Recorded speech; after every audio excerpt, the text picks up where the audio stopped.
Assalamualaikum warahmatullahi wabarakatuh. Saya Mizaina. Saat ini kita akan membahas pencegahan dan penata laksanaan cedera olahraga. Yang pertama adalah pencegahan.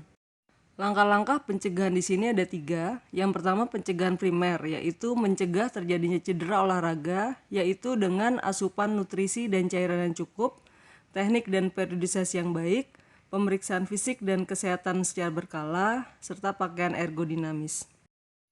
Yang kedua, pencegahan sekunder, bertujuan mencegah efek lanjut dari cedera olahraga, yaitu dengan deteksi dini penyebab cedera.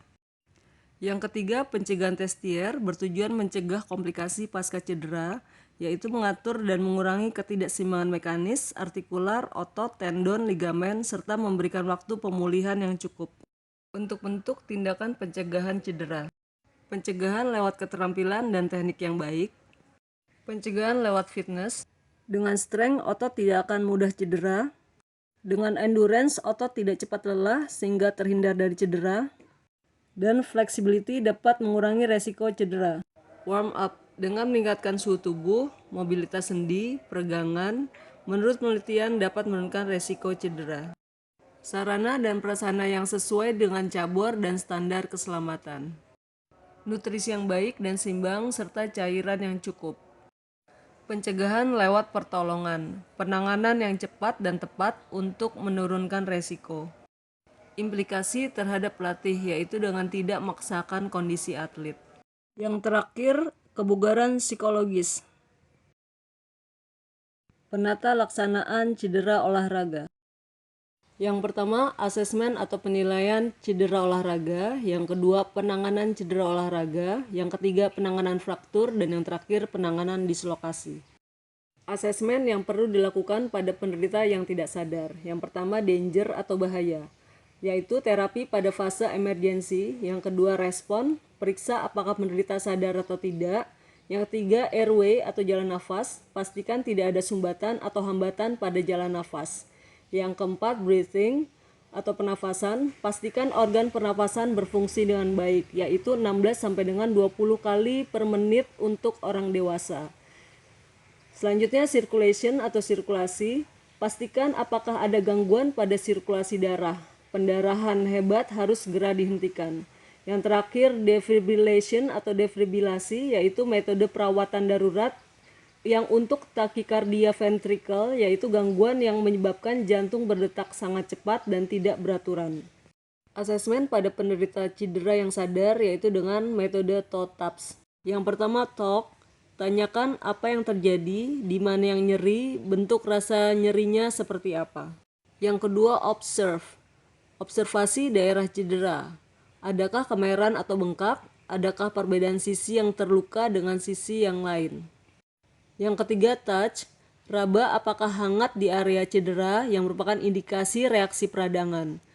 Lalu raba atau tekan untuk menilai rasa nyeri. Yang keempat, active movement, yaitu meminta kepada penderita untuk melakukan gerakan aktif pada area cedera tanpa bantuan. Yang kelima, passive movement. Bila penderita tidak dapat menggerakkan bagian yang cedera, bantu untuk menggerakkannya secara perlahan-lahan untuk mengetahui tingkat sakit pada bagian cedera. Yang terakhir, skill test. Jika gerakan aktif dan pasif tidak menimbulkan rasa sakit, coba untuk berdiri. Lakukan beberapa gerakan keterampilan dengan hati-hati. Jika ada indikasi cedera, hentikan aktivitas olahraga. Selanjutnya, penanganan cedera olahraga. Yang pertama, penanganan cedera pada jaringan lunak, yaitu cedera pada otot, saraf, tendon, ligamen, kulit, pembuluh darah, dan lain-lain. Tujuan perawatan segera pasca cedera adalah mencegah kerusakan jaringan lebih lanjut, meminimalkan pembengkakan, mengurangi nyeri, mengurangi pembentukan jaringan parut, dan mengurangi waktu yang dibutuhkan untuk rehabilitasi. Yang perlu diperhatikan dalam penanganan cedera pada jaringan lunak yaitu stop atau berhenti, hentikan aktivitas. Selanjutnya, talk atau bicara, tanyakan seperti apa yang terjadi, di mana dan seperti apa sakitnya, pernahkah terjadi sebelumnya. Selanjutnya, observe atau amati, apakah ada pembengkakan, memar, kelainan bentuk, dan nyeri tekan. Dan terakhir, prevent atau cegah kerusakan atau cedera lebih lanjut. Penata laksanaan cedera olahraga pada jaringan lunak bisa digunakan metode Pricer. Yang pertama adalah protection atau perlindungan, yaitu mengurangi pergerakan pada daerah cedera bisa menggunakan tapping atau functional brace untuk mencegah semakin parah. Yang kedua, rest. Istirahatkan daerah yang mengalami cedera selama 48 sampai dengan 72 jam pertama pasca cedera atau sesuaikan dengan tingkat keparahan cedera. Istirahat bertujuan untuk mengurangi kerusakan lebih lanjut. Hindari gerakan untuk membatasi cedera lebih lanjut, jangan memberi beban pada bagian tubuh yang terluka. Yang ketiga, ice. Pemberian es ini bertujuan untuk mendinginkan jaringan dan mengurangi pembengkakan, pendarahan, dan rasa sakit. Es mengakibatkan vasokonstriksi atau mengecilkan pembuluh darah, sehingga sirkulasi dan peradangan ke lokasi cedera berkurang.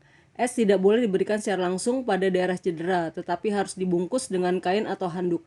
Pemberian es dilakukan dengan durasi 20 sampai dengan 30 menit setiap 2 jam pertama untuk 48 sampai dengan 72 jam pertama. Yang keempat, compression, yaitu menekan area cedera dengan pembalutan atau bebat pada daerah cedera. Tetapi tidak boleh terlalu ketat yang akan menghambat proses penyembuhan, meningkatkan nyeri, dan memperparah pembengkakan. Yang kelima, elevation, yaitu meninggikan lokasi cedera lebih tinggi dari jantung untuk mengurangi tekanan, aliran, dan volume darah ke area cedera, yang berfungsi menghambat proses peradangan, mengurangi perdarahan, dan pembengkakan. Yang terakhir, referral atau memberikan rujukan ke dokter atau rumah sakit terutama untuk cedera berat. Selama 72 jam hindari harm, yaitu yang pertama heat, misalnya kompres panas, mandi air hangat atau sauna karena dapat meningkatkan perdarahan dan peradangan di area cedera. Alkohol karena dapat meningkatkan pembengkakan, perdarahan, menghambat penyembuhan. Running, yaitu melakukan latihan pasca cedera kecuali atas rekomendasi dokter karena dapat menyebabkan kerusakan lebih lanjut dan memperparah cedera. Massage, karena dapat menyebabkan meningkatnya pembengkakan dan perdarahan serta dapat menghambat penyembuhan luka. Penanganan cedera pada jaringan keras atau tulang. Yang harus segera dilakukan pada cedera serius adalah imobilisasi dan balut luka dengan pembalut atau perban bersih. Periksa kemungkinan adanya gangguan sirkulasi dan komplikasi. Mengatur transportasi ke rumah sakit dengan ditemani dokter atau petugas kesehatan lainnya.